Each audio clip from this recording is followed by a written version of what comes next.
नमस्ते गुरुजी। नमस्ते। नमस्कार। आप सभी लोगों का अभिवादन है।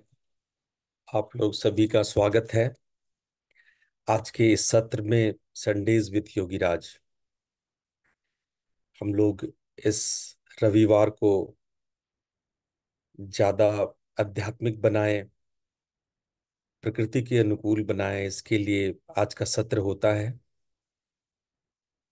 आप सभी लोगों का स्वागत है। So before we start the session, हम लोग सेशन की शुरुआत के लिए we do a little bit meditation. So all of you please sit in a comfortable posture. आप लोग सभी स्थिर होके बैठ जाइए।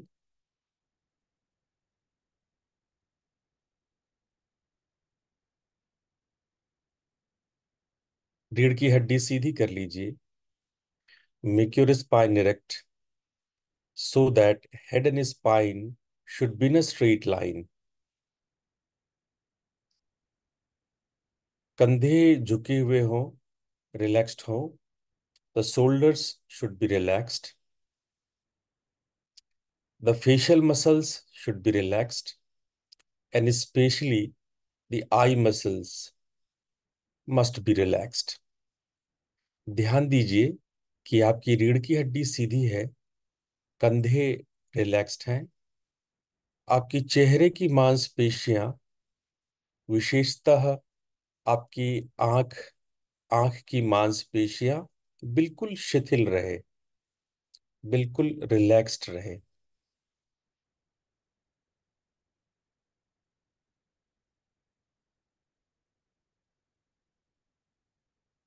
ध्यानात्मक आसन में आप अपनी चेतना को श्वास प्रश्वास पे लाइए। Bring your awareness to your breath. Watch your breath.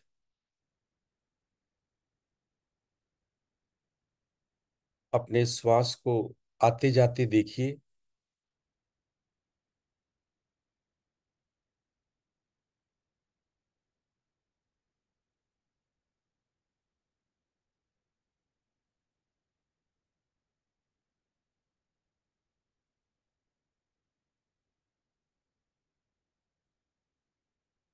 अब बड़े ध्यान से गौर कीजिए कि श्वास लेने और छोड़ने के बीच में, उसके अंतराल में थोड़े समय का पॉज है। श्वास का अंतराल है, कुछ क्षणों के लिए स्वाभाविक रूप से कुंभक होता है, श्वास रिटेन होता है।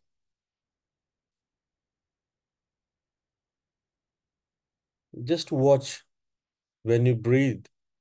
After breathing, you have a little pause of few seconds.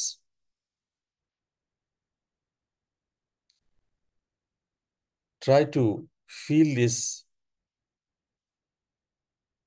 breath interval. श्वास के इस अंतराल को अनुभव कीजिए।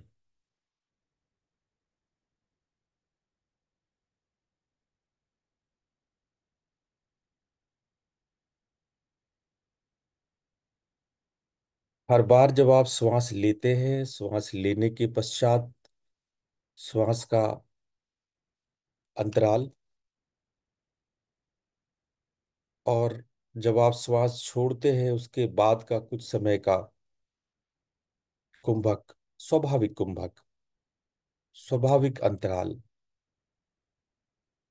Just focus the natural interval between the breaths, inhalation and exhalation. Do not retain purposely. Let it be natural.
When you can do this with full focus, your mind start going inside the introversion of mind with concentration.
Now, when you settle down your concentration on the intervals of the breath, focus your gaze in front of your eye. जब धीरे धीरे आप श्वास के अंतराल में स्थिर होने लगे, तो अपनी दृष्टि को सामने कहीं एकाग्र कीजिए।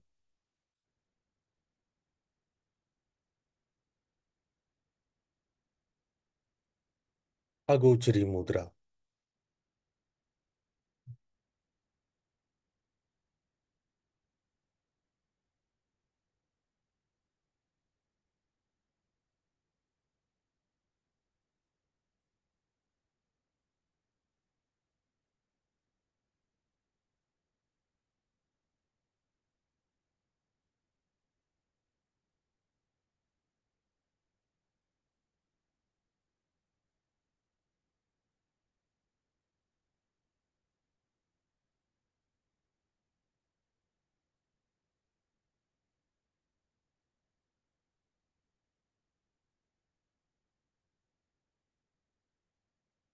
एक मिनट इस अभ्यास को और कीजिए।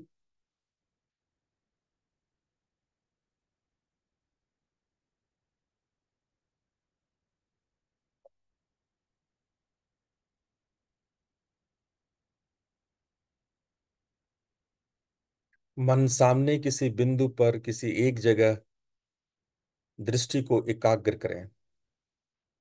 Focus any point in front of you, front of your eyes.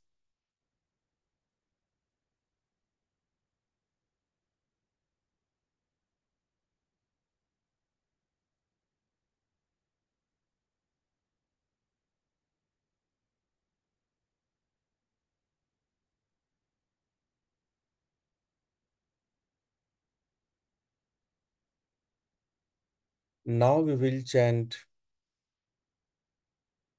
Om 3 times all together. Fix your gaze on one point. Chant Om 3 times. दृष्टि को अगोचरी मुद्रा में रखते हुए हम लोग 3 बार ओम मंत्र का उच्चारण करेंगे। लंबा गहरा श्वास लीजिए। ओ।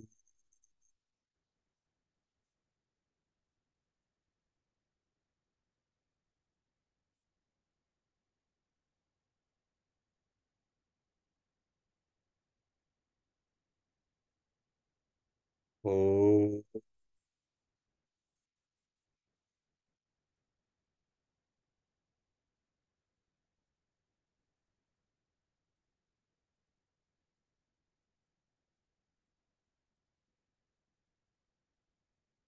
ओ।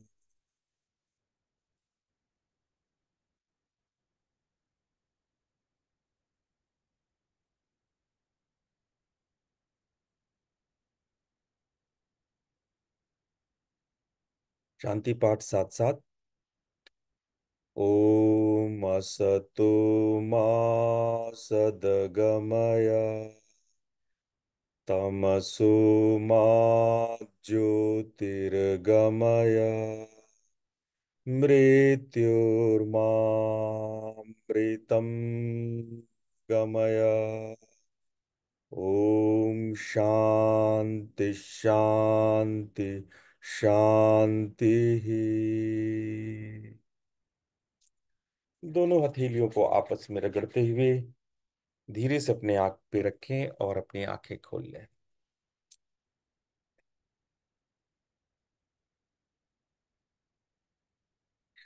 आप लोग का पुनः बहुत बहुत स्वागत है आज के संडेज विथ योगी राज के कार्यक्रम में। इस कार्यक्रम में हम लोग अध्यात्म को थोड़ा और समझने की कोशिश करें। हर रविवार थोड़ा और आध्यात्मिक हो जाएं। हर रविवार एक सीढ़ी और चढ़ जाएं।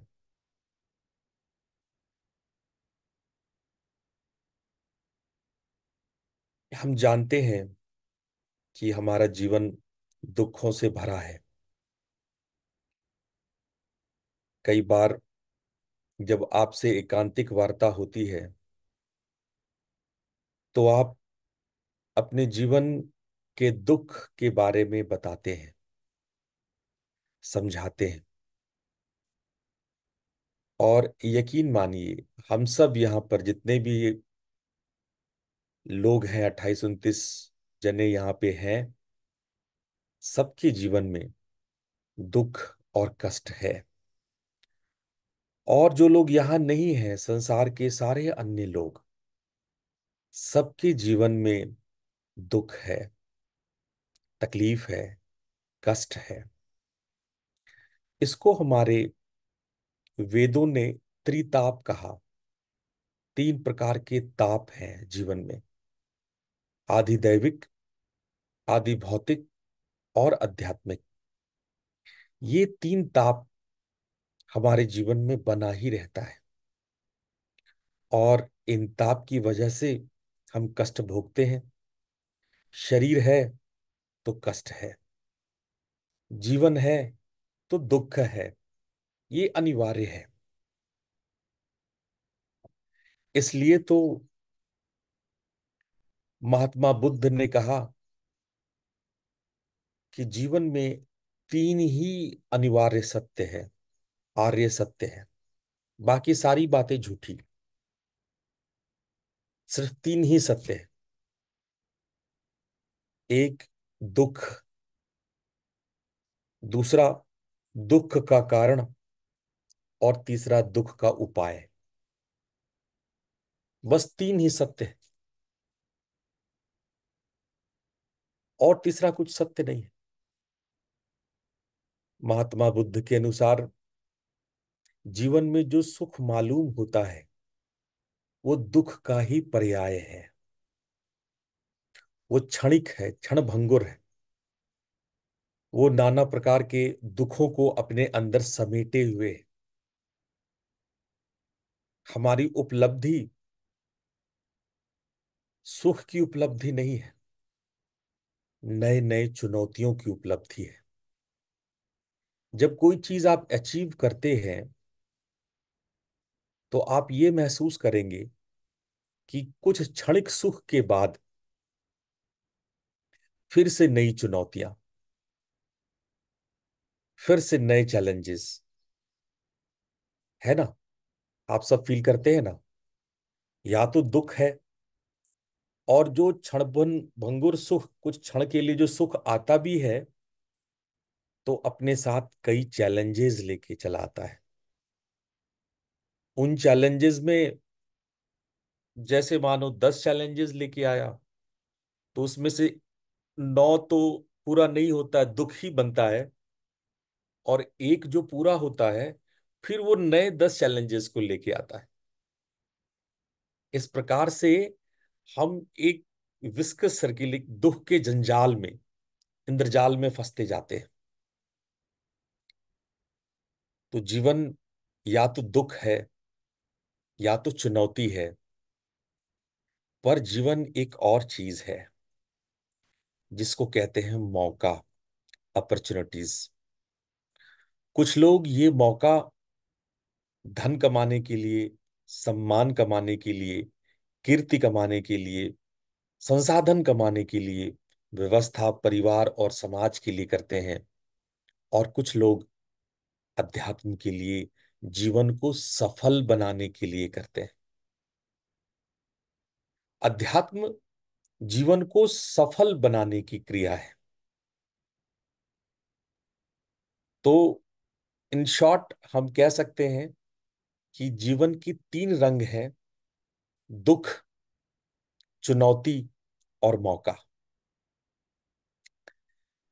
दुख तो सब लोग है ही, we are in ocean of sorrow. दुख तो है ही चारों तरफ। लेकिन कभी कभी जो छोटी सी नैया दिखती है सुख की, वो अनेकों नेक लहरों भरी चुनौतियों को लेकर के रहती है।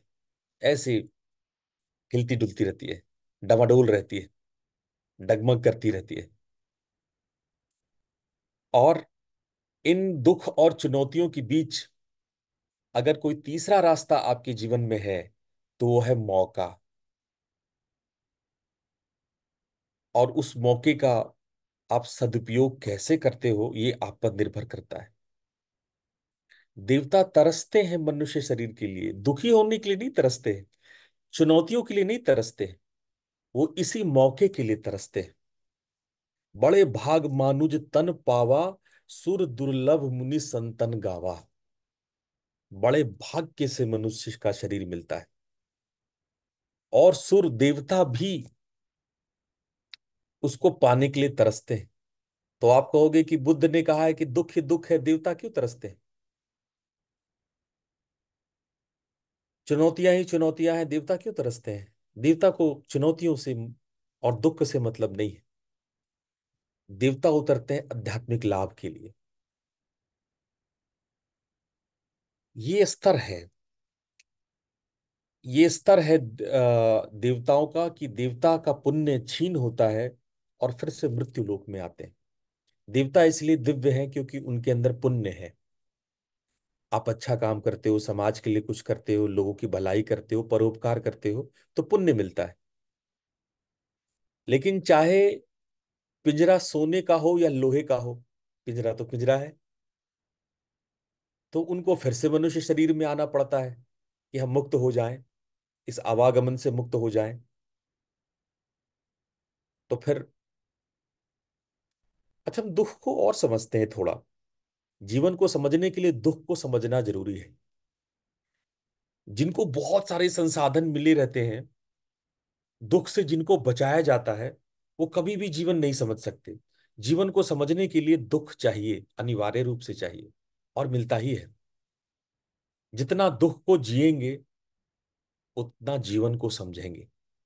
जितना दुख से भागेंगे उतना जीवन से भागेंगे। इसलिए दुख आए तो घबराना नहीं, उसको भगवान का आशीर्वाद समझना।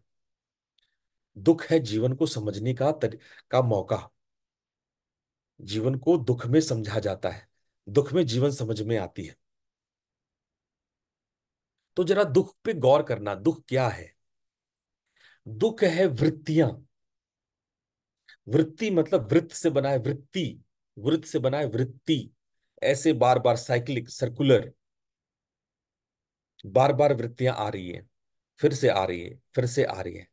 बार बार जब एक ही चीज रिपीटेडली हो रहा है, वो साइक्लिक रूप में हो रहा है, इसीलिए वो दुख है। अगर हमारा जीवन रेखीय होता, लीनियर होता, तो दुख नहीं होता। हम लोग को नए नए अनुभव मिलते रहते। लेकिन हमारा चित्त स्वाभाविक रूप से वृत्तियों से भरा हुआ है। साइक्लिक है। और इसलिए हम बार बार बार बार एक ही तरह एक ही साइकिल में होते हैं। 1974 में 1974 में कैम्ब्रिज यूनिवर्सिटी में एक शोध हुआ जिसमें कि क्रोध, लोभ, लालच, ईर्ष्या, द्वेष, घमंड इत्यादि कब कब आपको आ रहा है वो टाइम लिखना होता है केवल। 10,000 सब्जेक्ट्स ने उसमें भाग लिया। सब्जेक्ट्स मीन्स 10,000 लोगों ने उसमें भाग लिया। 17 साल तक ये शोध चला और पाया गया कि सारी भावनाएं साइक्लिक है। अगर आपको 7:35 में क्रोध आता है और आपका साइकिल की दूरी 24 घंटे की है, तो ठीक अगले दिन 7:35 में आपको क्रोध आएगा। हो सकता है कि आपकी क्रोध की साइकिल छोटी हो, 6 घंटे की हो, 8 घंटे की हो, या हो सकता है 24 घंटे की हो, 40 घंटे की हो, 2 महीने की हो, डिपेंड करता है। जिसकी सर्किल छोटी होती है उसको बार बार क्रोध आता है, उसको हम लोग क्रोधी कहते हैं। ये क्रोधी स्वभाव का है। जिनका ये सर्किल, जिनका ये वृत्त बड़ा बड़ा है, उनको देर देर से आता है। लेकिन भावनाएं हैं तो वो वृत्त, वो एक वृत्ति की भांति है। इससे पता एक बात और पता चला। इस शोध में एक खूबसूरत बात ये पता चली कि भावनाएं क्रोध की है, इसलिए हम क्रोध का कारण ढूंढते हैं। ऐसा नहीं है कि बाहरी इवेंट के कारण हम क्रोधित हो जाते हैं। आपको लगता है कि आपके बच्चे ने शीशे का ग्लास तोड़ दिया है इसलिए आप क्रुद्ध हैं। ऐसा नहीं है। आप गुस्से में, आप क्रोध की भावना में थे और एक कारण ढूंढ रहे थे। हो सकता है कि ग्लास तोड़ने पर अभी परसों ही ग्लास टूटी हो और आप नाराज ना हुए हो, लेकिन आज आप नाराज हैं क्योंकि आपके अंदर उस वक्त क्रोध की वृत्ति है। आप बगीचा जाते हैं, देखते हैं फूल मुरझाए हुए हैं क्योंकि आपके अंदर उदासी वृत्ति है। हो सकता है कि किसी और दिन आप जाएं, आपका मन खुश हो और ये प्रेम से भरा हो और बगीचा आपको हरा भरा, वही बगीचा फूल से बिखरा हुआ दिखाई पड़े। हमारा नजरिया, हमारा दृष्टिकोण ये तय करता है हमारी वृत्तियां, जो साइक्लिक है, जो साइक्लिक ऑर्डर में है। कुछ नहीं कर सकते आप मजबूर है अपनी वृत्तियों के लिए। और यही वृत्तियां मन बनाती है। मन क्या है? मन है आपकी वृत्तियों, आपकी आदतों का समुच्चय, है ना? Collection of your thoughts, collection of your habits, आपकी आदतों का समुच्चय, आपकी आदतों का कलेक्शन है मन। मन और कुछ नहीं है। बड़ा गौर करना, मन पे ध्यान देना। मन क्या है? मन आदतें हैं। आदतों से ज्यादा कुछ मन नहीं है। मन आदत के बगैर हो ही नहीं सकता है। आदत के बगैर होती है बुद्धि। बुद्धि आदत नहीं है। लेकिन हाँ, बुद्धि भी दो प्रकार की होती है। एक संस्कार जन्य, आपके सांस्कारिक बुद्धि, और एक उच्च यानी आध्यात्मिक बुद्धि, प्रज्ञा से आती हुई बुद्धि। लेकिन जो आपका मन है वो तो आदतन है। वो आदत है, मन आदत है। आदत क्या है? साइक्लिक, एक वृत्ति है। आप आदतन ये काम करते हैं, आदत है आपको ये काम करने की। बाद में होश आता है कि अच्छा मुझे तो ये नहीं करना था, क्रोध के लिए बच्चे को थप्पड़ नहीं लगाना चाहिए था। आप आदतन कर देते हैं। तो मन क्या है? आदत है। और आदत क्या है? वृत्ति है। और वृत्तियों से ही दुख है। वृत्तियां ही दुख है। इसीलिए योग सूत्र में कहा गया, योगश्चित्त वृत्ति निरोधः। योग क्या है? चित्त के वृत्तियों का निरोध करना, ये साइकिल को डिस्ट्रॉय करना। ये जो साइकिल बन रहे हैं, ये जो वृत्तियां बन रही है, ये जो विस्कस सर्किल आप तैयार कर रहे हो, उसी को तोड़ना योग है। चित्त के वृत्तियों को। और यही दुख पर विजय पाना है। जब आप वृत्तियों को तोड़ते हैं तो जो रह जाता है, वृत्तियों को तोड़ने के बाद जो भीतर रह जाता है, मन को हटाने के बाद, अमन हो जाने के बाद, मन के बियॉन्ड हो जाने के बाद जो कुछ रह जाता है, उसको बोलते हैं चिदानंद, चित्त का आनंद। या तो वृत्ति रहेगी या तो आनंद रहेगा। हम वृत्तियों में फंसे हैं, और वृत्तियां हटते ही आप आनंद में आ जाएंगे। वृत्तियां ही दुख है, और दुख को हटाना आनंद है। तो हम दुख पर विजय पाने की बात करें, हम लोग क्या करते हैं, दुख से दूर होने की बात करते हैं, दुख को हटाने की बात करते हैं। जब आप भगवान के पास आते हो, गुरु के पास आते हो, हम तो जितने हैं सब दुख को दूर करने की बात करते हैं। गुरु जी बहुत दुख दुख है, इसको दूर कर दो, कोई उपाय लगा दो।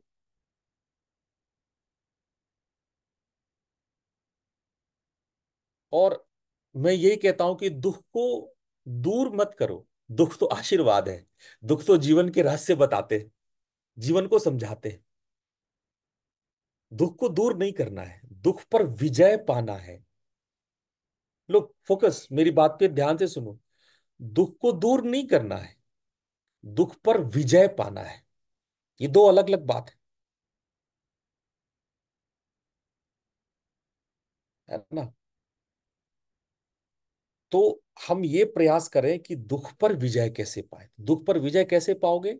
मन से आजाद होकर के। मन से आजाद कैसे होगे? वृत्तियों को निरोध करके, है ना। वृत्तियों का निरोध कैसे, और इसी वृत्तियों की निरोध करने के लिए हम आपको उपाय बताते हैं। उपाय आपको दुख से दूर करने का नहीं बताते, दुख पर विजय पाने का बताते हैं। तो उपाय क्या है? हम जो आपको योग बताते हैं।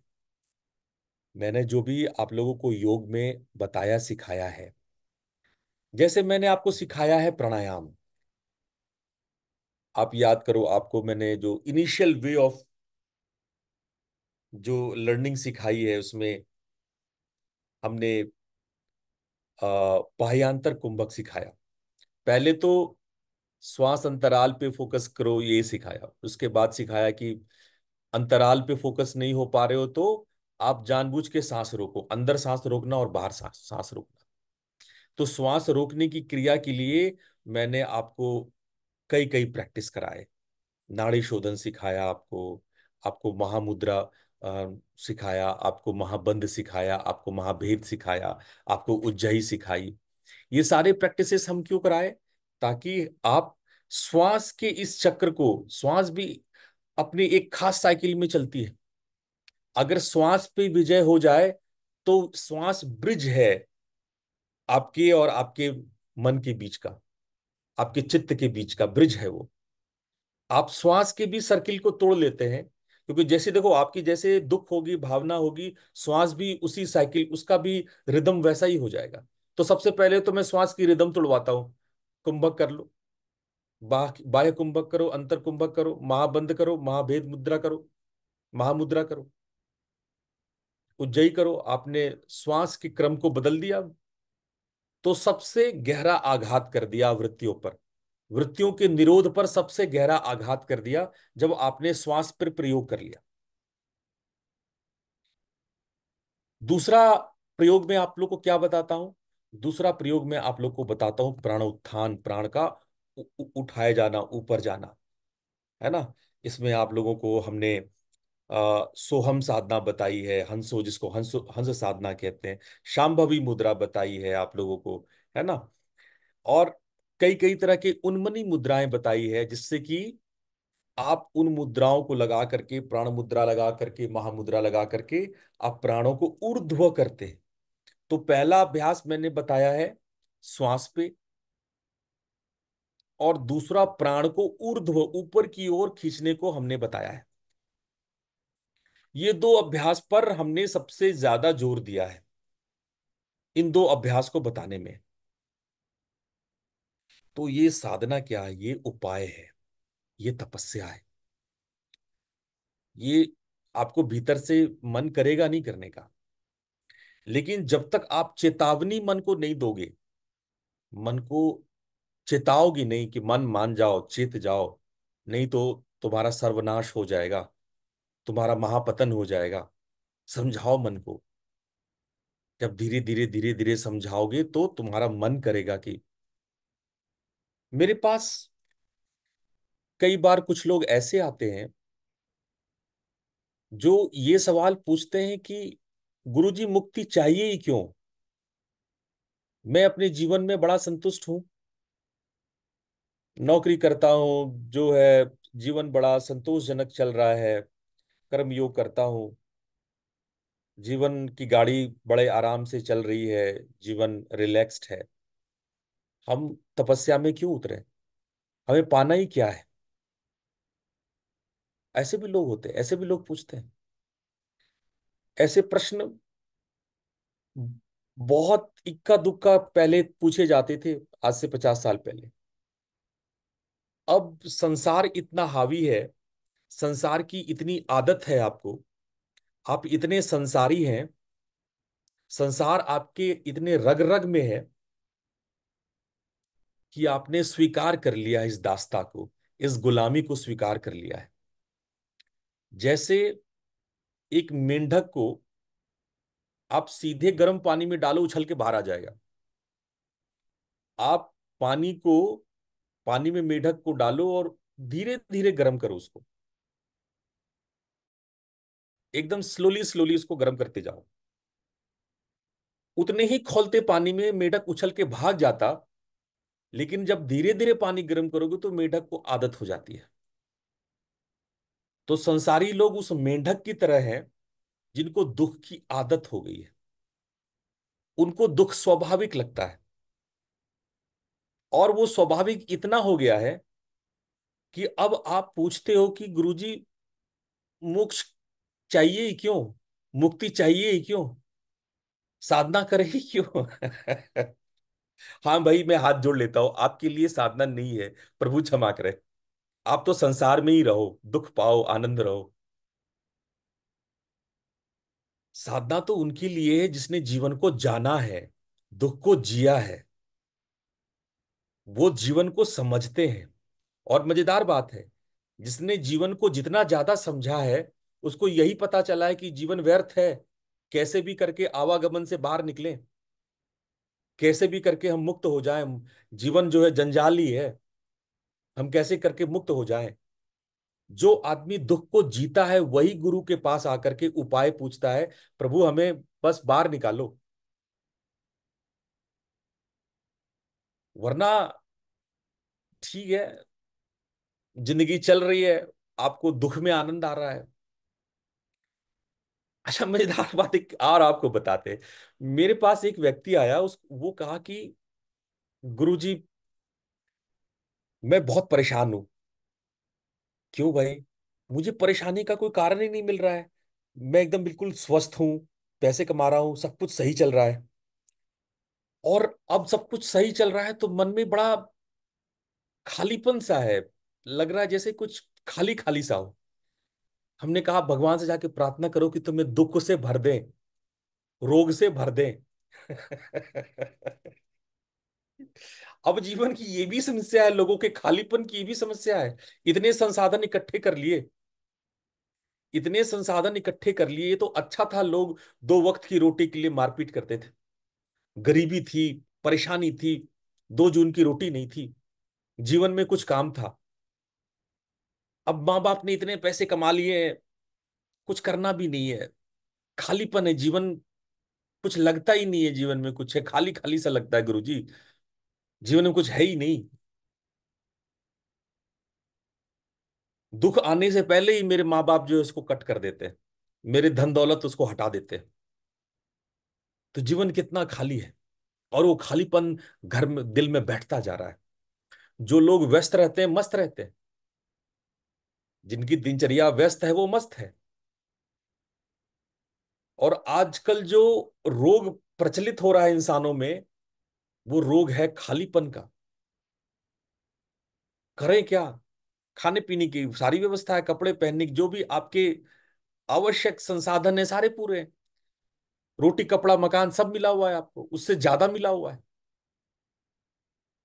खाली है आप, खालीपन भी अपने आप में रोग है। लोग आत्महत्याएं कर रहे हैं, खालीपन को दूर करने के लिए टीवी देख रहे हैं। अरे टीवी तो भी पुरानी बात हो गई, लोग मोबाइल पे पटर पटर कुछ कर रहे हैं।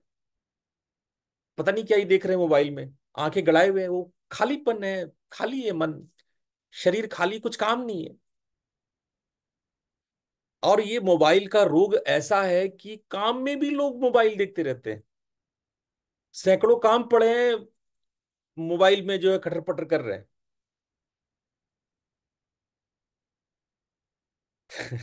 वो भी एक रोग है। रोग हमारे साधना के लिए सबसे मूल शत्रु है। साधना का जो सबसे मूल बाधा है वो रोग है। देखो, 9 बाधाएं योग सूत्र में बोला गया है कि हमारे साधना की 9 बाधाएं हैं। लेकिन मैं योग सूत्र पढ़ूंगा, मेरे पीछे आपको दोहराना पड़ेगा। मेरे पीछे पीछे बोलो, मैं योग सूत्र पढ़ता हूं, आप सभी मेरे पीछे पीछे बोले। व्याधिस्त्यान संशय, रिपीट। व्याधिस्त्यान संशय, व्याधि ध्यान संशय ध्यान नहीं, व्याधि स्त्यान, ज्ञान।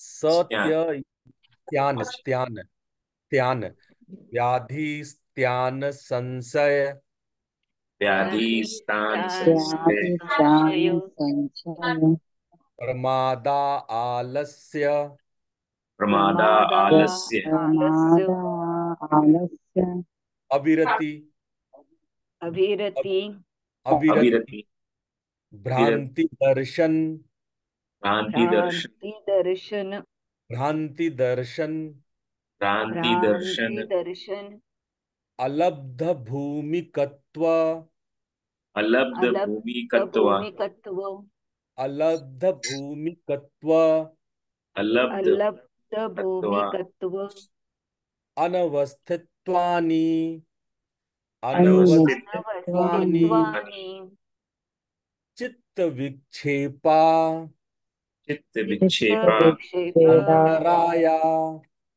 अंतराय राय ये अंतराय है, ये 9 अंतराय है। तो 9 अंतराय क्या है? पहला व्याधि। व्याधि का मतलब होता है शरीर के रोग। और शरीर के नहीं, मन के भी रोग है।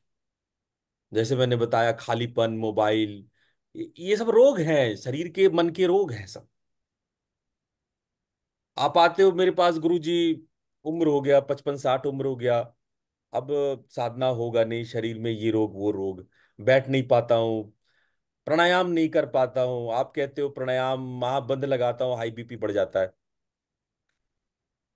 तो ये व्याधि है, ये बाधक है, सबसे बड़ा बाधा है। सबसे बड़ी बाधा जो है वो व्याधि है। व्याधि का मतलब है कि वो बाधा है। इसीलिए आप लोगों को, जिन जो लोग अभी बड़े रोगों से ग्रस्त नहीं हुए हैं, वो प्राणायाम का अभ्यास करें। आप अगर तीनों समय, तीनों बंध मुद्रा और महाभेद लगाओगे तो कभी रोगी नहीं होगे। ये मुद्राएं जो आपको हम सिखाते हैं, चाहे वो शांभवी हो, प्राण मुद्रा हो, महामुद्रा हो, ये मुद्राएं को लगाओ। अंतर कुंभक और बाह्य कुंभक का अभ्यास करो। कुंभक में बड़ी ताकत है, रोगों से मुक्त करता है।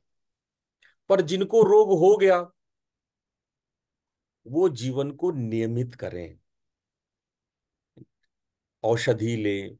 मैं अपने सत्र में बार बार व्याधियों के लिए बड़ी बड़ी बातें बताता हूं, सिंपल।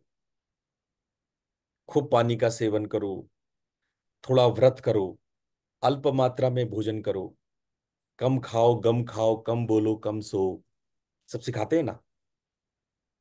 और अपने आचरण को पॉजिटिव रखो, विचार को पॉजिटिव रखो, अच्छी किताबें पढ़ो, मन में नेगेटिविटी नहीं आने दो, है ना। अपने समय पर सबका, हर चीज नियमित समय पर। अभी एक यूथ निकल पड़ा है सर्वाहारी यूथ यूथ। एक युवा पीढ़ी निकल पड़ी है सर्वाहारी। वो कहती है मैं किसी नियम को नहीं मानता।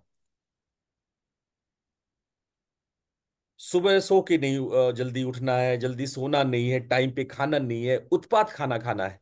जो जो एकदम वर्स्ट, उनको मालूम है कि ये खाना नुकसान करने वाला, वो भी खाएंगे। और जीवन जीवन का दिनचर्या कुछ भी करेंगे, दे कैन डू एनीथिंग।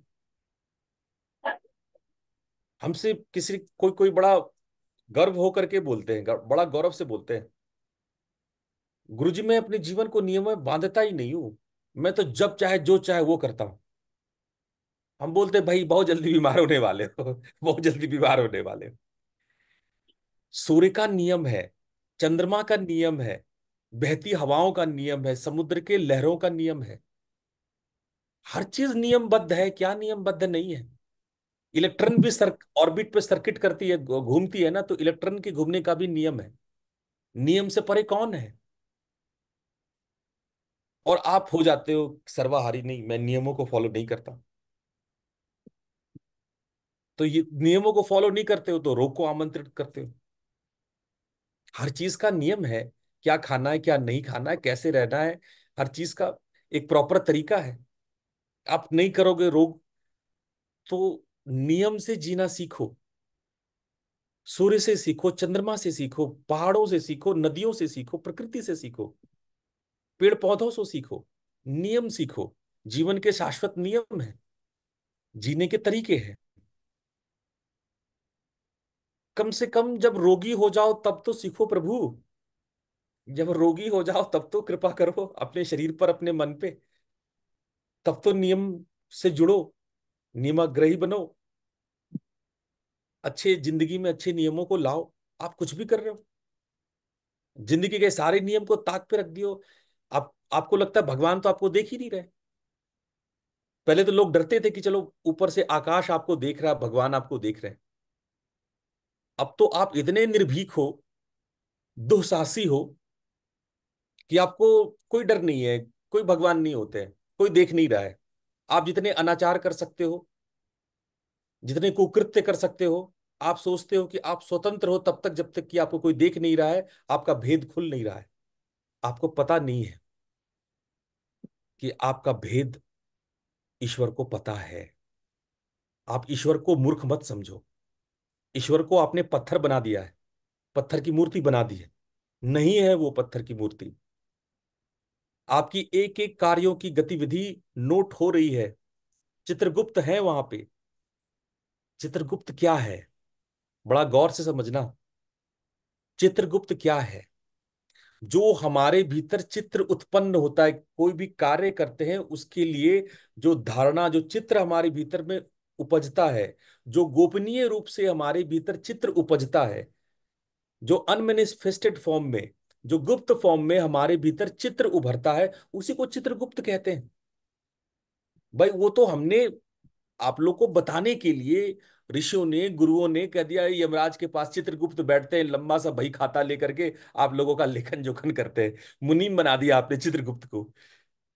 वो तो एक बातचीत, एक समझाने का लहजा है। चित्रगुप्त का मतलब है कि आपके भीतर जो भी आपके भीतर भावनाएं हो रही है, इच्छाएं हो रही है, नोटिस्ड हो रही है, रिटन डाउन हो रही है, वो गौर किया जा रहा है, वो नोटिस्ड है। आप बच नहीं रहे हो। आप ये मत सोचो कि आप दो चार अच्छे काम करके बुरे काम को छुपा लोगे, चलो गुरुजी को ऋत्विक दे के बच जाएंगे। नहीं। आपको अच्छे कामों का पुण्य तो मिलेगा, अच्छे कामों का आपको लाभ तो मिलेगा, स्वर्ग के दरवाजे भी मिलेंगे, लेकिन बुरे काम की सजा भी मिलेगी। आपके अच्छे काम बुरे काम को छुपा नहीं सकते, बुरे काम को ढक नहीं सकते। आप हो सकता है अपने आस पड़ोस को मूर्ख बना लें, लेकिन आप गुरु से कैसे बचोगे? गुरु से कैसे बचोगे? आप अपने भीतर के गुरु तत्व से कैसे बचोगे? अपने भीतर के चित्रगुप्त से कैसे बचोगे? नहीं बच सकते आप।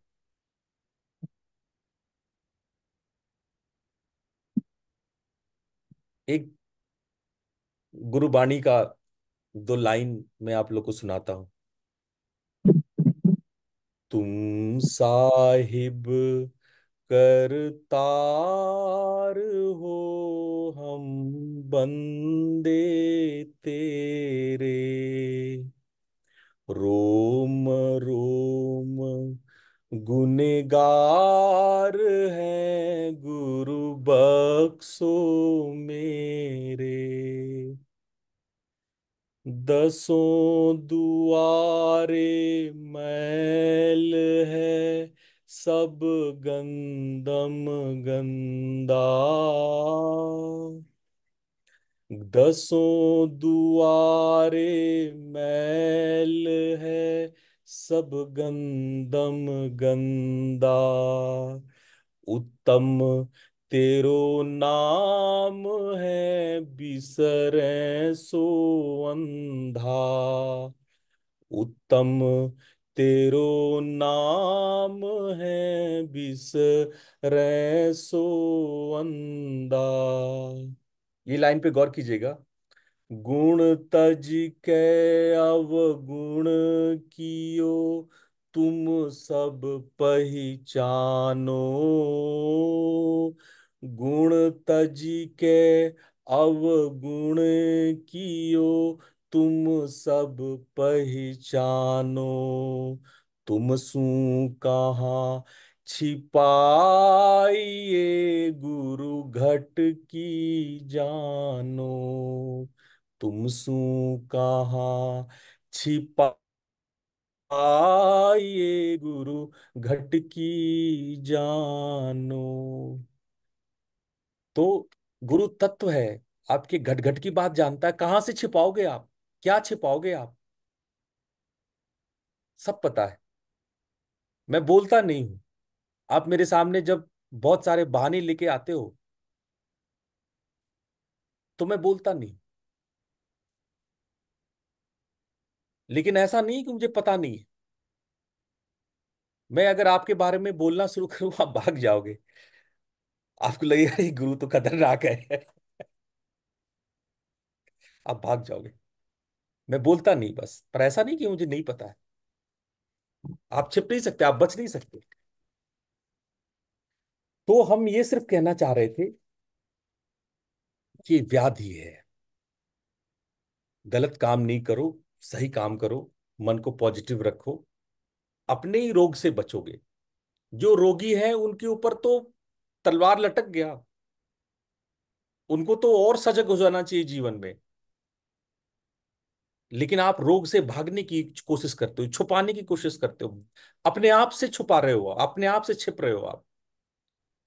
आपको दुख तो मौका दिया था कि आप अपने आप को एक्सप्लोर करो, आप छिपा रहे हो उसको भी। दूसरा, व्याधि के बाद दूसरा टर्म आता है स्त्यान।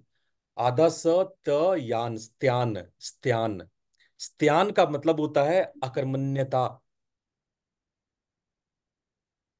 आपकी साधना में, तपस्या में प्रवृत्ति का ना होना। थोड़ा सा आपको तपस के लिए मौका मिलता है तो आप ऊबने लगते हो कि गुरुजी एक ही साउंड आ रहा है, 1 महीने से क्या करूं, कुछ तो नया सुना दो, कुछ तो मेलोडियस सुना दो, 1 महीने से एक ही साउंड सुन रहा हूं। अरे तो तपस्या करो। डू डू द तपस, तपश्चरेति, यही तो तपस्या है। यही तो तपस्या है। तपस्या करो। लेकिन हमारे अंदर स्त्यान है। हम जानबूझ करके, बहुत लोग कहते हैं गुरुजी जब बुढ़ा हो जाऊंगा ना तब अध्यात्म में आऊंगा। जब बूढ़े हो जाएंगे, हाथ पैर काम करने के लायक ही नहीं रहेंगे, जब एकदम बीमार मरीलू हो जाएंगे, तब हम जो है साधना करेंगे। तो साधना क्या खाक करोगे? भाई साधना करने के लिए आपको प्राण चाहिए, तपस चाहिए, मेहनत चाहिए, मेहनत करना पड़ेगा उसमें। साधना कोई लड्डू है कि खा लो? नहीं, आपको तपस्या करनी पड़ती है। स्त्यान का मतलब होता है अकर्मण्यता, निष्कर्म, मत कुछ नहीं कर रहे, बैठे। एक आध दो बुद्धिजीवी आते हैं, कहते हैं गुरु जी हमको सब पता है। वो 2 4 गीता के श्लोक पढ़ देंगे, परमात्मा क्या है ये वो 4 5 किताबें पढ़ लिए, कुछ किताबें। वो बस मुझे सब पता है, मुझे कुछ करने की जरूरत नहीं। ऐसे मूर्ख लोग भी हैं। और मैंने वेदांतियों में ऐसी मूर्खता ज्यादा देखी है। जो लोग वेदांत वेदांत का अभ्यास कर रहे हैं, उनमें ये मूर्खता ज्यादा देखी है। वेदांत का अंश मात्र आपने बस छोटी सी बुद्धि में, तुच्छ बुद्धि में समझा भर है। वो इंफॉर्मेशन कलेक्ट किया है, अनुभूति नहीं हुई है। बस वेदांत सुन के इतना फैल गए, नहीं अब तो कुछ नहीं करना, अब तो मैंने जान लिया, जो जानना था जान लिया, कुछ इंफॉर्मेशन कलेक्ट कर लिया। तो ये कहते हैं स्त्यान। स्त्यान मतलब अकर्मण्यता। आपको लगता है कि कुछ करने की जरूरत नहीं है, क्योंकि आपको पता है। और जिसको लगता है कि वो पता है, और मैं ये उपनिषद की भाषा बोल रहा हूं, जिसे लगता है कि वो जानता है, वो मूर्ख है। क्योंकि जानने वाले को लगता है कि वो कुछ नहीं जानते। जो लोग जानता है, जिनको ज्ञान है, वो आपसे कहेंगे कि हमें कुछ नहीं पता है साहब, मैं कुछ नहीं जानता हूं। जो लोग अर्धकचरे होते हैं, वो ज्ञान ज्ञान ज्ञान ज्ञान करते रहते हैं, क्योंकि उनमें ज्ञान नहीं होता है। जिस दिन ज्ञान हो जाएगा, उस दिन आप मौन हो जाओगे, चुप हो जाओगे, और आप कहोगे हमको कुछ नहीं मालूम है, हम तो कुछ जानते ही नहीं थे, ना जानते हैं, हम तो क्षुद्र एक बूंद है, उस समुद्र के एक बूंद मात्र हैं। लेकिन जिनको नहीं पता है, उनको अपना ओछा ज्ञान भी विशाल बड़ा लगता है। उनको कहता है मुझे सब पता है। एक ने तो मुझसे ये कह दिया कि गुरुजी मैं 5 साल से सत्संगी हूं, और मुझे सब पता है, जितना आप ज्ञान बताते हो मुझे सब पता है, मुझे सत्संग में आने की जरूरत ही नहीं है। इसलिए जब मैं अब्सेंट हुआ करूं तो मुझे टोका मत करो, क्योंकि मुझे सब पता है। ऐसे ऐसे मूर्ख लोग हैं। इनकी मूर्खता का कोई अंत नहीं है। सत्संग आपको ज्ञान देने के लिए नहीं होता है। सत्संग आपको होश में लाने के लिए होता है, याद रखना। मैं आज आप लोगों को जो बता रहा हूं, वो ज्ञान देने के लिए, आप ज्ञानवान हो जाओ इसलिए नहीं बोल रहा हूं।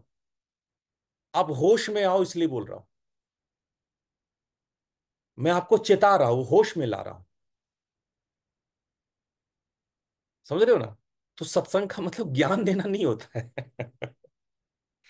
और आपको लगता है कि वो थोड़ा सा थोथा ज्ञान पा लिए, थोथा चना बाजे घना, है ना, तो उनको लगता है कि वो सब जान गए। ऐसे लोग अकर्मण्य में ज्यादा उतरते हैं। आप देखो पढ़े लिखे लोग जो ज्यादा ही पढ़ लेते हैं, स्कॉलर्स, सुपर स्कॉलर्स, वो आलसी हो जाते हैं। क्योंकि उनको लगता है कि हमने बहुत बड़ा काम कर लिया है, कुछ चीजें जान ली है। तो इसको कहते हैं स्त्यान। तीसरा है संशय। संशय का मतलब होता है शंका, संदेह, जिसको हम अपनी भाषा में, हम लोग कई बार चर्चा में मार कहते हैं।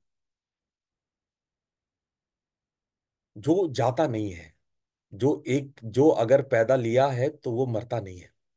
मार को मारा नहीं जा सकता। मार को दबाया जा सकता है, मारा नहीं जा सकता है। मार को सुलझाया जा सकता है, मारा नहीं जा सकता है। मार को कहते हैं संशय। अच्छा, हम लोग की स्वाभाविक प्रवृत्ति हो गई है संशय की। संदेह करते रहते हैं कि बीवी बाजार से 2 घंटे लेट पहुंची, क्या कर रही थी बाजार में? अरे हो सकता है कपड़े की दुकान में लेट हो गया हो, लेकिन आपके मन में संदेह हो गया, शक हो गया। आप परेशान हो। पतिदेव से कोई लड़की मिलने आई थी, आप हैरान परेशान हो। ये संदेह हमारे भीतर में इतना घुल गया है कि हम सब पे संदेह करते हैं। हमको किसी पर विश्वास नहीं है।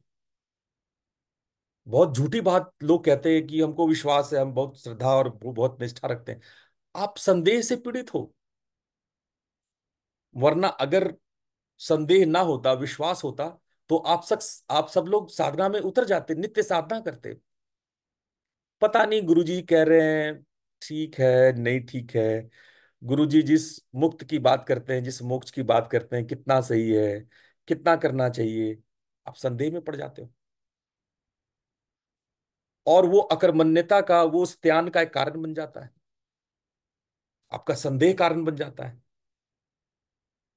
तो व्याधि, स्त्यान, संशय, और चौथा है प्रमाद। प्रमाद।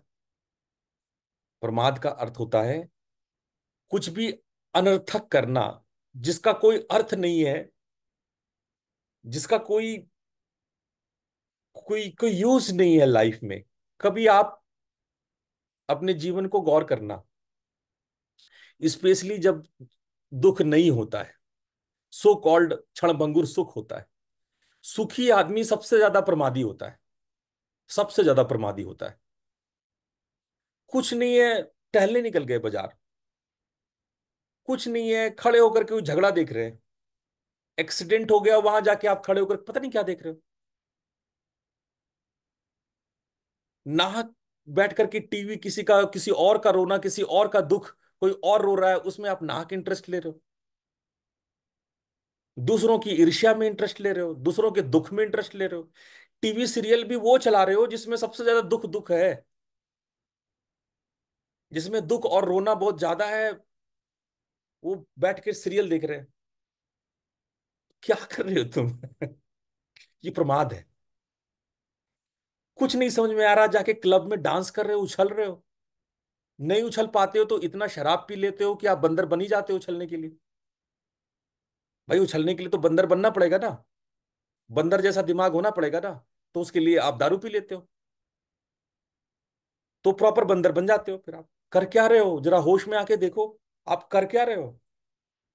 आप, आपका जीवन कितने प्रमादों से भरा हुआ है, निरर्थक बेकार के काम, उसका कोई लेना देना नहीं है। बैठ के दोस्तों के साथ वो गप कर रहे हो जिसका कोई लेना देना नहीं है आपके जीवन से, आपकी उपलब्धियों से, आपके जो भी आप वर्क करते हैं, जो भी आपके फोकस्ड एरिया है। आप सोचो कि जितने आपके फोकस्ड एरिया है, चाहे वो आपका जॉब हो, चाहे आपका परिवार हो, बच्चे हो, फोकस्ड एरिया के अलावे आप कितना प्रमादी हो, कितना व्यर्थ का काम कर रहे हो, तो ये प्रमाद है। तो व्याधि, स्त्यान, संशय, प्रमाद, और चौथा फिर आया आलस्य। अब आप कहोगे गुरुजी आपने ऑलरेडी स्त्यान बोल ही दिया था, आक्रमण ने बोल ही दिया था, तो ये बाद में जो है ये आलस्य क्यों लगा रहे हो? नहीं, आक्रमण ने अलग है और आलस्य अलग है। आलस्य ही मनुष्याणाम महान रिपु अस्ति। ये आलस्य तो महान रिपु है, साधना का सबसे बड़ा ऑब्स्टेकल है, खतरनाक ऑब्स्टेकल है आलस्य। मैंने ज्यादातर लोगों को साधना इसलिए बिगड़ते नहीं देखा कि वो लोग फोकस नहीं कर पाते हैं, एकाग्र नहीं हो पाते हैं, आलसी होते हैं, वो आलसी होते हैं। आलस का हालात ये है कि आप फोकस होने में भी आलस करते हो। कान बंद करके जब आप भजन करते हो तो कौन अब वो साउंड पे बार बार फोकस कर, साधना का मतलब बार बार अभ्यास करना, निरंतर अभ्यास करते रहना, बार बार लगे रहना, बार बार उसको पकड़ना, ध्येय को पकड़ना, ध्येय में लगे रहना। लेकिन वो बार बार का अभ्यास, बार बार का प्रयास, वो चूक जाता है जब आपके अंदर आलस होता है, आलसी की तरफ पड़े रहते हो। गुरुजी मैंने आज तो 1 घंटे भजन किया, 1 घंटे भजन किया, सही में 1 घंटे भजन किया? मैं पूछ लेता हूँ कई बार, सही में 1 घंटे भजन किया? कैसे कान बंद करके बैठे हुए थे चुपचाप, आंख बंद करके? आंख मूंदने और कान बंद करने से अध्यात्म की प्राप्ति नहीं होती है, भीतर प्रयास करने पड़ते हैं, भीतर अभ्यास करने पड़ते हैं। लेकिन आलस वहां भी हावी है। जो आपका अमृत बेला है, जब आप साधना कर रहे हो, उसमें भी आलस। अमृत बेला गया, आलसी सो रहा बन भागा, साथी सारे जगे तू न जागा। अमृत बेला गया, आलसी सो रहा बन भागा, साथी सारे जगे तू न जागा। तो क्या मतलब है?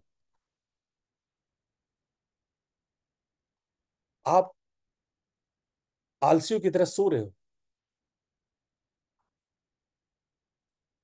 और ये अमृत बेला निकल रहा है। तो जब आप उस अमृत बेला में तो कम से कम आलस्य का त्याग कीजिए। उस अमृत बेला में तो आप होश में आइए। उस अमृत बेला में भी आप आलस कर रहे हो। झोलियां भर रहे भाग वाले, लाखों पतितों ने जीवन संभाले, रंक राजा बने प्रभु रस में सने, कष्ट भागा साथी सारे जगे, तू न जागा। प्रभु कृपा से नर तन ये पाया, आलसी बन के यूं ही गवाया। बड़ी प्रभु के कृपा से ये नर्तन मिला है। बड़े आसानी से आपको ये मनुष्य योनि नहीं मिली है। बड़े तप करने पड़े हैं, तब जाकर के ये मनुष्य योनि, वैसी नियति बनी है, वैसा प्रारब्ध बना है कि आपको ये मनुष्य शरीर मिला है। आप इसको हल्के में मत लो। क्या पता अगली बार आपको मनुष्य शरीर मिले ना मिले। प्रभु कृपा से नर तन ये पाया, आलसी बन के यूं ही गवाया। उल्टी हो गई मती, कर ली अपनी छती, चोला त्यागा। अब ये शरीर छोड़ देंगे तब ये समझ में आएगा कि आपकी उल्टी हो गई थी, आपकी बुद्धि मति उल्टी हो गई थी। विनाश काले विपरीत बुद्धि। और अपनी क्षति, अपना ही नुकसान कर लिए। मनुष्य शरीर मिला और ये शरीर त्याग चोला, त्यागते वक्त भी आलस भरा रहा, आलसी बने रहे आप। श्वासा एक एक अनमोल बीता, अमृत के बदले विष को तू पीता। सौदा घाटे का कर, हाथ माथे पे रख रोने लागा। साथी सारे जगे, तू न जागा। होश में आओ भाई। सब लोग जग रहे हैं, साधना कर रहे हैं। 5:30 से 6:30 हमारी साधना का कार्यक्रम, कितने लोग आते हो? है ना? साथी सारे जगे, सब जग रहे हैं, अमृत बेला का पान कर रहे हैं। एक दिन आएगा माथे पे हाथ रख के रोगे कि हाय ये आलस, मैंने सौदा घाटे का कर लिया, इस आलस में हमने सब लुटा दिया। मानव कुछ भी न तूने विचारा, सिर से ऋषियों का ऋण ना उतारा। गुरु से गुण ना लिया, गंदला पानी पिया बन के कागा। साथी सारे जगे, तू न जागा। जाग जाओ, होश में आओ। कौवा मत बन जाओ, गंदा पानी पी के कौवा मत बन जाओ। गुरु से नाम लो, गुण लो, साधना करो, अपने आत्मोन्नति करो, आलसी मत बनो। हमने आलसी बनकर के जीवन को डिस्ट्रॉय कर रखा है, बर्बाद कर रखा है। तो इसीलिए ये आलस एक बड़ा व्यवधान है। अब ठीक है, बाद में कर लेंगे गुरुजी, कल 2 बार सुमिरन कर लेंगे, आज सो लेते हैं। अरे काहे का 2 बार सुमिरन? सो लो, जिंदगी सोते सोते ही बीत जाएगी। तब फिर बाद में रोगे कि मैंने क्या खो दिया, क्या बर्बाद कर दिया। जिंदगी ऐसी ही है। आप एक एक श्वास बर्बाद कर रहे हो। एक एक श्वास, एक एक श्वास कीमती है जिसको आप बर्बाद कर रहे हो। फिर तीसरा, फिर अगला आता है अवृत्ति, भ्रांति दर्शन, अलब्ध भूमिकत्व और अनवस्थानी। ये इसके बारे में, ये चारों के बारे में हम बाद में चर्चा करेंगे। अविरति शॉर्ट में बोलते हैं, अविरति होता है मन का विचलित, मन का चंचल होना। भ्रांति दर्शन, जब साधना में आपको भ्रांतियां दिखाई पड़ने लगे। ये पहले भी हम योग सूत्र की क्लास में इसको पूरे डिटेल में एक्सप्लेन कर चुके हैं। अलब्ध भूमिकत्व का मतलब होता है जब आप जो साधना में भूमि पाना चाहते हो वो पा नहीं पा रहे हो, उस भूमि पर स्थिर नहीं हो पा रहे हो। तो ये सारी ऑब्स्टिकल्स हैं। तो ये सारे ऑब्स्टिकल्स हमें बताने का एक ही अर्थ था आज बताने का, कि आप होश में आओ, साधना करो। गुरु आपको होश में ला रहे हैं। आप होश में आओ, जीवन को व्यर्थ जाने मत दो। कल का क्या पता प्रलय हो जाए, ऐसे ऐसे युद्ध चल रहे हैं, क्या विभीषिकाएं हैं, बीमारियां हैं। फिर आप मुक्त ना हो पाओगे। प्रलय के बाद वर्षों तक आप नरक में सड़ोगे। फिर से जिंदगी होएगी, फिर से सृष्टि होएगी, फिर से आपको, फिर से मनुष्य, और फिर से शुरुआत, फिर से। ऐसा नहीं कि प्रलय हो गई आप मुक्त हो जाओगे। प्रलय में मुक्त नहीं होगे आप नरकों में सड़ोगे। जब तक कि आपके कर्म पूरे नहीं हो जाते, आपके संचित कर्म नष्ट नहीं हो जाते, आपको भोगना ही पड़ेगा। अपने संचित कर्मों को भोगना ही पड़ेगा, कोई उपाय नहीं है। इसलिए कह रहे हैं कि साधना में काट लो, संचित कर्म को जला दो, नष्ट कर दो। प्रारब्ध तो नष्ट नहीं होता, लेकिन संचित तो हो सकता है। आवागमन से, अगले जन्म से तो बच सकते हैं। तो ये है। और इसके लिए मैंने क्या उपाय बताया, बार बार मैं फिर से दोहरा रहा हूं। पहले श्वासों पर कंट्रोल करना सीखो।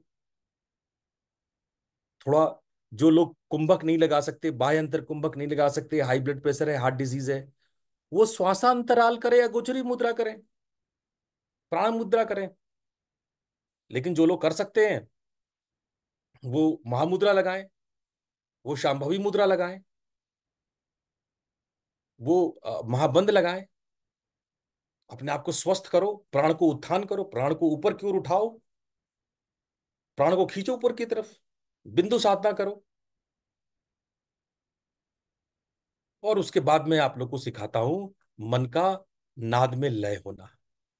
मन का जब नाद में लय होता है तो अनहद नाद सुनाई पड़ता है। उसके लिए बहुत कंसंट्रेशन चाहिए, प्राणों का उत्थान चाहिए। तो आज मेरे दिल में ये सब बातें थी कि मैं आपसे कहूं कि आप साधना करो।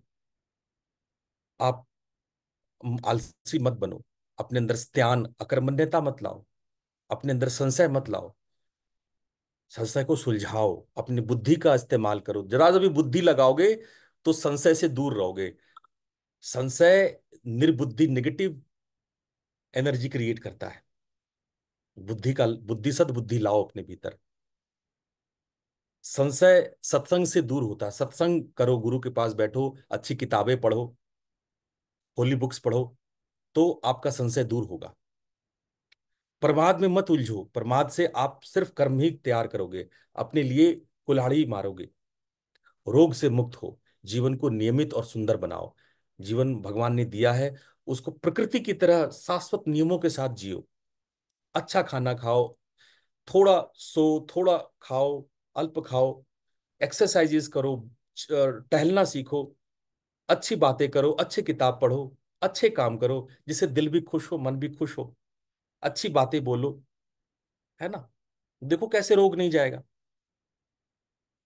आप कहते हो कि ये रोग तो माइक्रोब्स और, अरे वो कचरे पे ही ना कीड़े मकोड़े जमते हैं। जब कचरा ही बना लोगे अपने को, तभी तो कीड़े मकोड़े, मक्खियां, मक्खियां कहाँ बैठेंगी?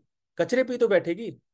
तुमने बता लिया है भीतर में कचरा, सारा अमा विष विजातीय द्रव्य जमा कर लिए, अनाप शनाप खाते हो, कोई भी जीने का तरीका नहीं है। तो बीमारियां ही तो आएंगी, तब मक्खियां ही तो बैठेंगी उस पर, माइक्रोब्स ही तो बैठेंगे उसके ऊपर, बैक्टीरिया वायरस ही तो आएंगे। घर में दो लोग हैं जो नियमित रहते हैं, एक्सरसाइज करते हैं, योग करते हैं, प्राणायाम करते हैं, वो कम रोगी हैं। और देखो एक जो भोगी है वो रोगी हो जाते हैं। तो शरीर को स्वस्थ रखो, मन को स्वस्थ रखो, जम के साधना करो, है ना। बस इन्हीं बातों के साथ आज यहीं तक। आप सभी लोग का बहुत बहुत धन्यवाद। प्रणाम।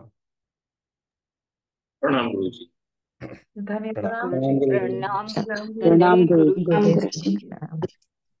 प्रणाम गुरु जी। प्रणाम गुरु जी। तो फैक्ट्री के पास में तो है ही प्रणाम गुरु जी। प्रणाम गुरु। बैटरी वाला, इजी बोल के मारना पड़ेगा। Thank you Gurudev. Thank you. प्रणाम।